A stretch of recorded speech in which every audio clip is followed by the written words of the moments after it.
Hey guys, it's Lewis. Welcome back to Stoned Ape Problems. Sorry for my little recent hiatus. Well, not really, it's only been a few days, but still, not good.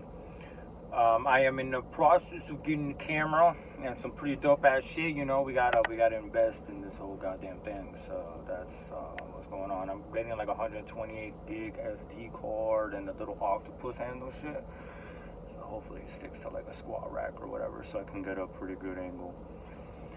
Aside from that,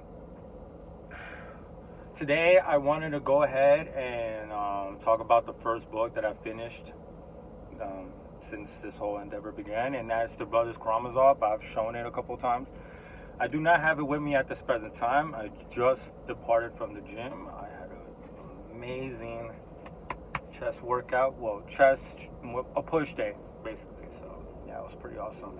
And if you guys are looking for a dope ass pre-workout, I'm not sponsored by him, but hopefully one day, get yourself Gorilla Mind. That shit is the best pre-workout I've ever fucking had by far, and I've had a few. So check it out. It gets you like fucking laser sharp focus, bro. Like, it's crazy. So suggest you buy it. It's $50 or whatever, but like, it's worth the fucking price. Like, you're not gonna buy some Walmart shit and expect to get the results. So yeah, and don't be a pussy. Take pre-workout. I used to be a pussy for like a year, and I'm like, wow, I was such a fucking idiot. Pre-workout is perfectly fine. Obviously, don't overdo it. Don't be dry scooping. Please don't dry scoop. Don't dry scoop. It's not good for you. Especially with Gorilla Mind, it's very thick powder because they put a whole bunch of shit in it. That's really good. But if you try to take that shit dry, you can fucking, like, it could become a choking hazard, like, literally. So yeah, take your pre-workout 30 minutes prior. It's awesome. So, huge tangent to start off, but yeah, Brothers Karamazov. It is one of the greatest books I've ever read in my life, and I kind of wanted to give it my feedback and hopefully get you guys to read it. It's an absolutely wonderful story. This is going to be much more than a review, I guess you could say. I'm going to go ahead and kind of give my thoughts and what I learned or what I processed throughout the course of that story, because he attacks like a lot of philosophical questions. Like, it's pretty crazy where it gets to. You know what I'm saying? So this book is set in Russia at the turn of the 20th century, and during this time period in Europe, or basically world history, I guess you could say, there was a huge wave of nationalism going on, and the need for democratic government. So monarchies were being toppled left and right. They were losing their rule, like in England and France, and you know, and also science was starting to take over religion. You know, religion has been the backbone for every single fucking civilization up to this point for centuries. You know, especially Christianity in modern day, of course, it's fucking prevalent everywhere. It's fuck, but yeah, so that was happening, and that's also the monarchies being toppled or being replaced by democratic governments, or them losing power in relations to giving it up to a parliament, to a congress, such as what's going on in France and in Germany, and like every country was going through that. You know, there was a struggle going on between the monarchy and the people coming up because of new ideas and shit like that. You know, freedom and nationalism, and monarchies being toppled as a byproduct of science is because monarchies used what was called the mandate of heaven, which was like God. Basically, the propaganda was that God selected them, whether it be the Bourbons, whether it be the Tudors, whether it be the Stuarts, whether it be the Hohensteins, whether it be the Romanovs. Basically, every single fucking royal family used this as the basis of their power, because what's a higher power than God? You know? As in, like, you know, God selected them to rule over this nation or whatever. So that was basically the justification for their rule. You always have to have justification for whatever you do, apparently. So yeah, that was based on this time period. The name of the character is, well, the father, it's based around the family. It's called the Karamazovs. So all this is going on. It's based around the family Karamazovs, and the pater familias of this little story, or the father, his name is Fyodor Pavlovich Karamazov, highly sensual motherfucker, as like pause, like sensual as in like a beast, like a hedonistic motherfucker, like, you know, all they care about making money and whoring and drinking for as long as he can, for, you know, for as long as he can. He wants to live forever doing this shit. Like, that's just all he cares about. And this wonderful father figure begets 3 sons. The first son, his name is Dmitri, or they call him Mitya. I guess that's the familiar name they use for him. They don't really call him Dmitri too much throughout the course of the story, surprisingly enough. But yeah, a father of that nature, that behavioral aspect, is not going to be a good father, obviously. And so when the mother dies in childbirth, I believe, if that's the case, I believe that's the case, he doesn't give a shit. Like, he leaves him out to the dogs. Like, his head servant Gregory and his wife are basically the ones that are responsible for the upbringing of this child. Basically, like, dad just wants to keep pouring and doing his thing. Like, he don't give a fuck about no kid. Then he remarries and he has 2 other children, Ivan and Alyosha. So all 3 of them are wildly varying, like, different personalities. Dmitri is just like his father, sensual. He grows up, you know, obviously without the lack and care of his father, and he goes to the military somewhere in the Eastern Front or Siberia or some shit. And just like his dad, he likes to whore around. He's a very prideful motherfucker, and, you know, he doesn't give a fuck. Like, the absence of this whole crime and punishment, that's basically the basis of the theology when it comes to Christianity, you know, is completely, you know, neglected by this individual. So he falls into debt. He gets dishonorably discharged because he has a fucking duel of an officer over a chick or some shit. Like, this guy's dumb as fuck. Like, it's crazy. So, the interaction between the eldest son and Fyodor is the backbone of the fucking story, and how it progresses and what happens and what entails with that dynamic. But let me go ahead and describe the other son. So Ivan is a cold and irrational motherfucker. He's a nihilist. He's an atheist. He has completely rejected God, and what that means is also completely neglecting modern morality. But if you decline modern morality, then basically, as he says in the book, everything is permitted. Because the whole basis of morality is based on religion itself. You can't have morality and not believe in God. It doesn't make any sense. You need that. You need those 2 things at the same time. So he's just a nihilist motherfucker. They say he's most like his father, because he's basically saying everything is permitted. He wants to have much fun, but he doesn't want to do it for that long. He says he wants to drop the cup when he's like 40 or some shit. But he wants to have a whole lot of fun in doing so. Yeah, he's a very cold, smart motherfucker. And then Alyosha is the one that sticks to Mother Russia's roots, I guess you could say. Like, he almost becomes a monk. He's a highly religious individual, you know, very close interaction with God or whatever the fuck. So he sticks a lot to Mother Russia, which was basically Eastern Orthodox Christianity. You know, religion is being threatened at this point in time, and a lot of people are becoming like Ivan. You know, a lot of university kids, they're becoming like Ivan. They're completely doing away with religion, considering it an obsolete format to live by. So therein lies a huge predicament, which we're historical creatures. Like, whether I like Christianity or not, it doesn't neglect the fact that, you know, we need structure. Now we're going to be out killing each other, but pushing it a little bit. I'm jumping. I want to say a story. Like, not the whole story, because it's a 776-page book, but yeah. So, a conflict emerges between the eldest son, Dmitri, or Mitya, and his father. So, Dmitri, being the idiot that he is, he wastes away all his money. And his dad will give him allowance, or whatever the case may be, but then one day, he says, no, you ain't getting no more. Sorry, let me have a drink. It basically says you ain't having no more, and Dimitri's like, yo, what the fuck? So Dimitri starts coming around, asking for his inheritance. He comes back to the town like he wasn't in the same town. He comes back after many years, you know, with the whole military service thing. And So after many years, he comes back and he's basically going like, "Yo, I deserve my inheritance, like basically a percentage of the revenue that's coming in because of the property owned by his father." But his dad was like, "No, you basically already wasted away your fucking inheritance with all the money I gave you." So there becomes the problem. And then to add more gasoline to that fire, they fall over the same chick. Her name is Grushenska. That's not her actual name. I'm sorry, but I completely forgot her actual name. Well, I read it once, so cut me at some slack. So Grushenska, that's basically what they call her. Also, it's a familiar name they put on her, I guess you could say.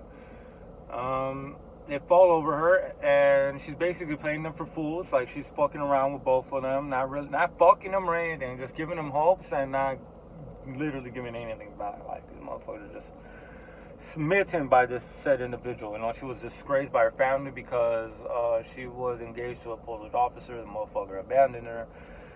So she was disgraced, left out on the fucking streets, but then she was took in by a merchant named Samsonov, some shit like that. So she's just becoming a cold motherfucker, obviously. So very vengeful, spiteful little bitch.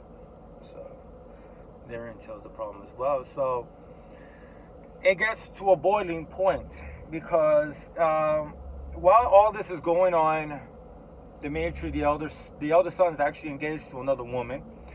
And what happens is that while he's smitten by this woman, he's engaged. And the woman that he's engaged with gives him 3,000 rubles, which is the currency, to mail to some aunt in fucking Moscow or whatever. And Dmitry doesn't do that. He pockets the money and goes on a binge with the other chick and spends $1,500, like half of it basically, in one fucking night.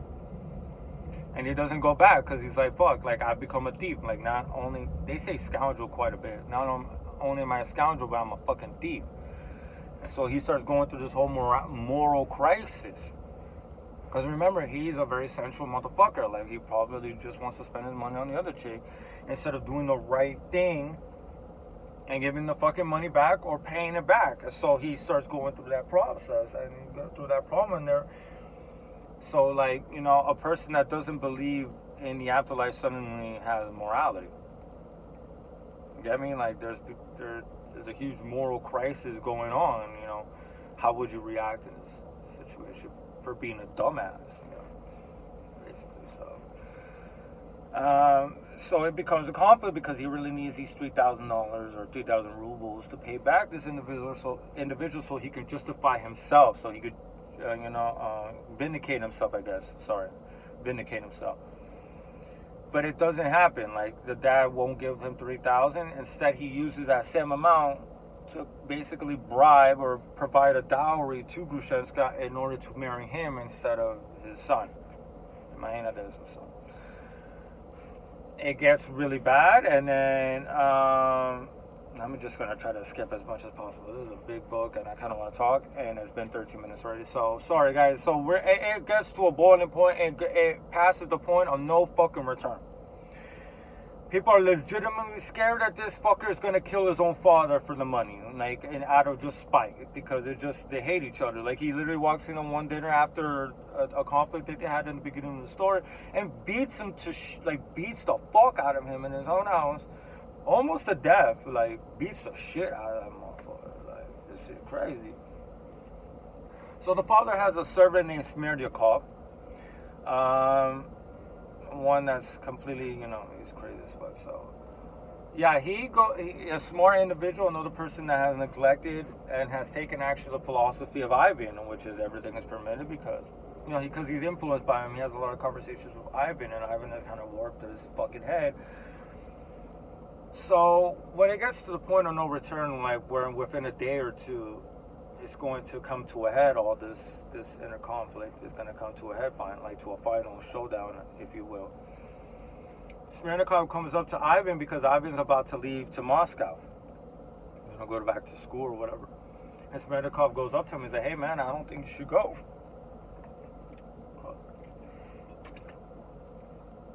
I don't think you should go because shit's about to go down." And he basically tells him, hey, because he suffers from epilepsy, this said individual, the servant. So he tells him, like, Oh, because I'm gonna have the falling sickness tomorrow, which is what they used to call epilepsy back in the day, the falling sickness.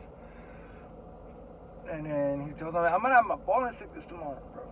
And the elder servant Grigory, he's like, Grigory's gonna have his treatment. He's gonna have a bad day tomorrow. He's gonna have to, he's gonna be incapacitated, so anything could happen during that time. So it's basically like low key a permission. Like if you go, that means this motherfucker's gonna die, which is his father. Your dad's gonna fucking die. Ivan says, fuck it. I don't give a fuck. He knows, but he leaves anyways. So, and his father fucking dies. And it turns out to be fucking Smerdyakov and frames his brother. Bro, this fuck. I wish I could go through the whole fucking story and not be a forever fucking video, bro. Like I highly suggest you people fucking read this shit. Like, I just fucking realized it's gonna take me forever to get to the point of this shit. But a lot of struggle with morality, a lot of struggle with the everything is permitted, which I guess you could say is a pushback or a rebuttal towards Friedrich Nietzsche, and his presentation is as in to eradicate Christianity, eradicate religion. But then it becomes a huge fucking problem, because that when you destroy that, you destroy morality. Therefore, everything is fucking permitted, and we humans are some crazy ass motherfuckers. You know, whether we want to accept it or not, we're bloodthirsty ass motherfuckers. Like we don't give a fuck.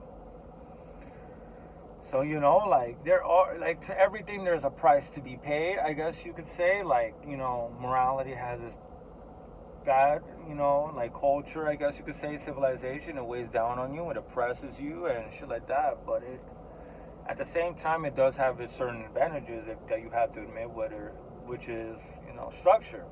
We humans need structure. Now we're going to be, how are we ever going to come together as a cohesive unit, because we're not the strongest and we're not the fastest and we're not the most durable animals on this planet. The only reason that we became the dominant species of this planet was through fucking cohesion, teamwork, and definitely the development of our vocal cords had a huge part to play, because we were allowed to communicate on a more comprehensive level.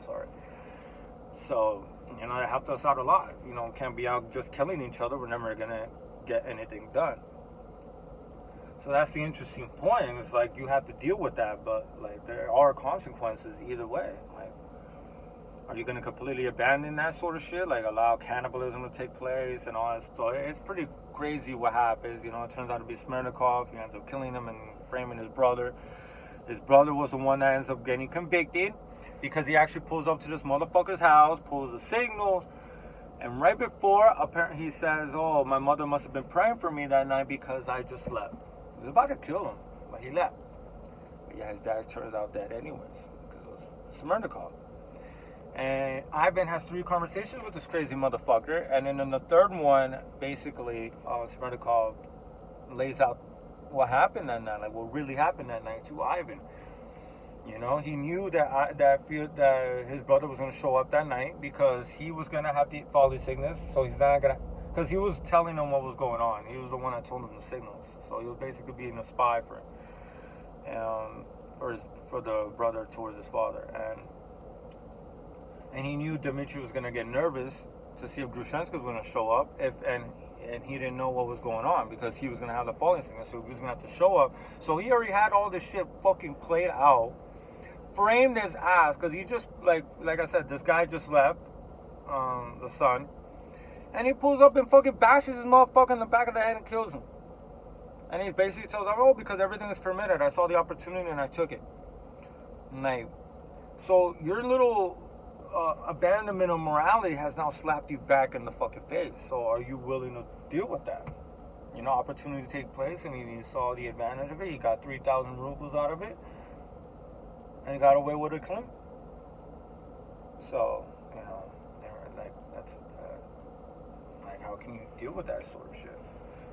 We are historical creatures at the end of the day, so I guess morality sometimes does have its draw points. I feel like you should never be too extreme on any philosophies. I feel like that's when you do yourself a disservice, because there are good points. Some philosophies are just straight dumb as fuck, obviously, but you can still draw some inspiration or some information, something that will help you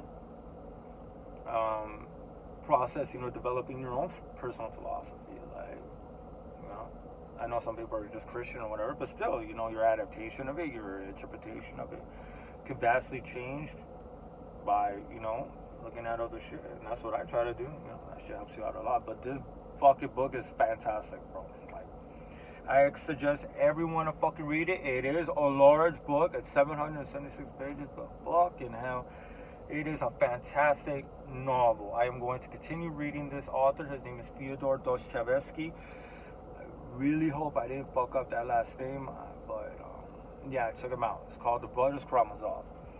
It's a fantastic book, and I can't wait to read more. And I'm gonna leave it at that. So, thank you guys for watching. Please like, subscribe, comment for the algorithms and all that bullshit. Much appreciated. So, thank you guys for listening. Y'all have a good day now. Go make some fucking gains. And we'll see each other again soon. Peace.